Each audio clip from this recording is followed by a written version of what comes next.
News 24 घडामोडी श्वास चालू घडामोडींचा। भिंगारमध्ये युवकावर प्राणघातक हल्ल्याप्रकरणी 8 जणांविरुद्ध गुन्हा दाखल, 5 दिवसांची पोलीस कोठडी।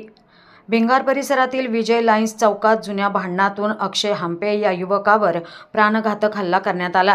प्रताप भिंगारदेवे आणि त्याच्या 7 साथीदारांनी मोटारसायकल आडवी घालून शिवीगाळ करत लोखंडी रॉड, लाकडी दांडके आणि दगडाने बेदम मारहाण केली।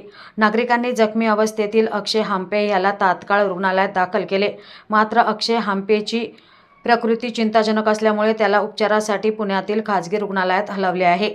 हांपेच्या जबाबावरून भिंगार कॅम्प पोलिसांनी प्रताप भिंगारदेवे आणि 7 साथीदारांविरुद्ध खुनाचा प्रयत्न केल्याचा गुन्हा दाखल केला आहे।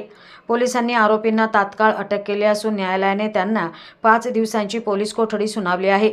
या हल्ल्यामुळे परिसरात तणावाचे वातावरण निर्माण झाले आहे। या प्रकरणाचा अधिक तपास पोलीस उपनिरीक्षक योगेश शिंदे करत आहेत। प्रतिनिधी स्वामी गोसावी, न्यूज 24 घडामोडी, अहिल्यानगर।